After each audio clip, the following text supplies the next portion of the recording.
Hello and welcome. Today, we're diving into the history of English literature, but forget everything you remember from school about dusty timelines and dead poets.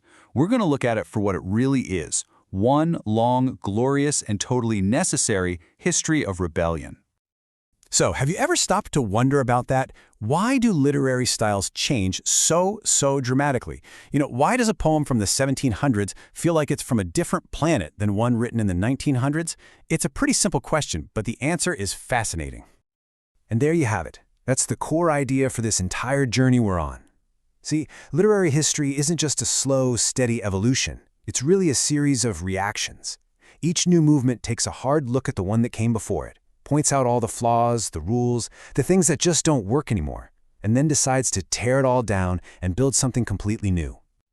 So, our story of rebellion has to start with one of the biggest mental shifts in Western history. I'm talking about the move away from a world that was all about the divine to a world that put humanity front and center. The Renaissance, the name itself, rebirth, says it all. It was a rebirth of classical ideas that put human beings right at the heart of the universe. Now, this was a huge, radical break from the medieval way of thinking. All of a sudden, literature wasn't just about praising God anymore. It was about digging into the messy, complicated world of the individual, politics, and the natural world with this incredible new sense of curiosity. And even within this brand new human-focused world, another little rebellion started brewing. You had poets like John Donne who were just getting tired of these same old, smooth, predictable love poems from the Elizabethan era. So they rebelled with their brains. They used these wild, witty, sometimes shocking comparisons, these conceits, to slam together ideas that had no business being together, exploring the raw, psychological truth of life, love, and faith. Okay, so after all those intellectual gymnastics from the metaphysical poets, the pendulum swung, and it swung hard in the other direction. This set the stage for the next great conflict, a real battle of ideas that would shape the next 200 years. Welcome to the neoclassical era. These guys looked back at all the chaos and passion of the century before them and basically said, no more. They wanted logic, they wanted restraint, they wanted polish. They modeled their work on the classical Roman writers, and for them, art wasn't about messy feelings. It was a tool, a sharp, often satirical tool for enforcing reason and good civilized behavior. Now this lays out the rebellion perfectly. It's like a battle plan. The Romantics saw the Augustan obsession with rules and society and reason as this creative prison, and they wanted out. So they just revolted. Against reason, they offered pure emotion. Against society, the power of the individual. And against the tidy, civilized city, they gave us wild, untamed nature. It's a complete reversal of everything the other side stood for. The Romantics didn't find truth in some fancy party or salon. They found it right here, in the sublime. They would actively seek out experiences in nature that were so huge and powerful that they were actually terrifying, but also beautiful. That was where you could find true feeling, where your imagination could run wild, far away from all the strict rules of society. And if the first Romantics rebelled in theory, the second generation, we're talking figures like Lord Byron, they lived it, they embodied it, and the Byronic hero became the ultimate symbol of this defiance. He's that moody, brilliant outsider who just doesn't fit in and doesn't care. He's the blueprint for pretty much every anti-hero we've loved ever since. So the next rebellion wasn't just against another literary style. This time, literature was rebelling against massive changes happening in the real world. The sudden rise of factories, giant cities, and a sprawling global empire. The Victorians, they were an earnest bunch. They really saw the novel as a powerful tool to talk about what was going on in society. Writers like Charles Dickens used this unflinching realism to hold a mirror up to everyone, to expose the dark underbelly of progress, all the poverty, the pollution, the crisis of faith that came with new scientific ideas like Darwin's. For them, art had a moral job to do. And of course, what happens next? A rebellion against that very idea of a moral mission.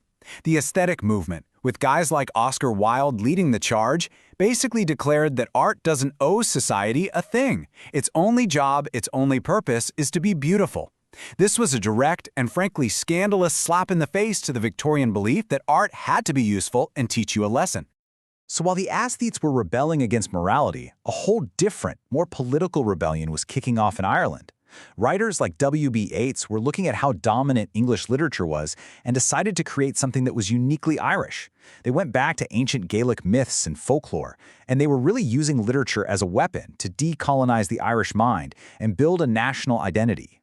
And that brings us to the 20th century. This is where the rebellions get so deep, so profound, that they don't just break the old rules, they completely shatter the very idea of how you're supposed to tell a story. This quote? This is the perfect motto for modernism. Think about it.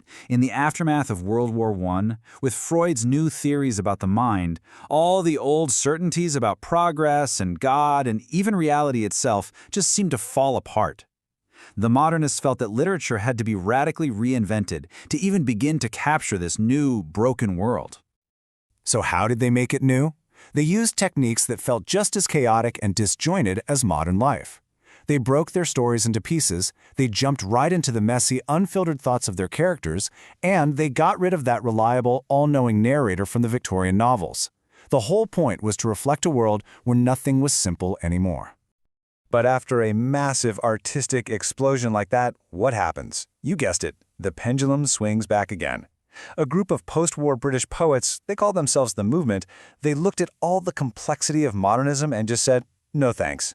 They thought it was over the top and elitist, so they rebelled by going back to clarity, traditional forms, and the quiet, everyday reality of post-war England. Okay, now this is where it gets really fun. If modernism was sort of mourning the loss of meaning in the world, postmodernism decided to throw a party on its grave.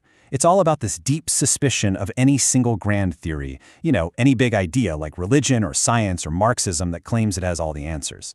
Postmodernism rebels against the very notion of a single universal truth. This list just nails what postmodernism was trying to tear down. It tosses out the idea of one stable reality and instead just has fun with irony and mashups and metafiction. Stories that know their stories. It's this playful rebellion that's always asking, wait a minute, how do we even decide what's real or what anything means? And while postmodernism was busy taking apart Western stories from the inside, an even more powerful rebellion was erupting from the outside. Writers from countries that had been colonized started what we call writing back. They took the language of their colonizer, English, and used it to tell their own stories, to take back their own histories, and to challenge the very idea that the literary world had a center. And this example from India really shows you how many layers this kind of rebellion can have. It starts politically, with writers using art to push for social change. Then it becomes social, with a movement creating its own literature to fight against deep-seated oppression.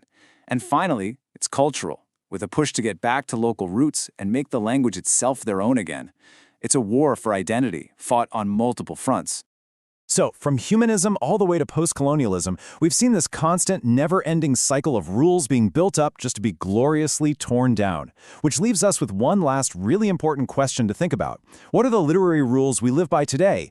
And who are the rebels out there, right now, breaking them to create the literature of tomorrow?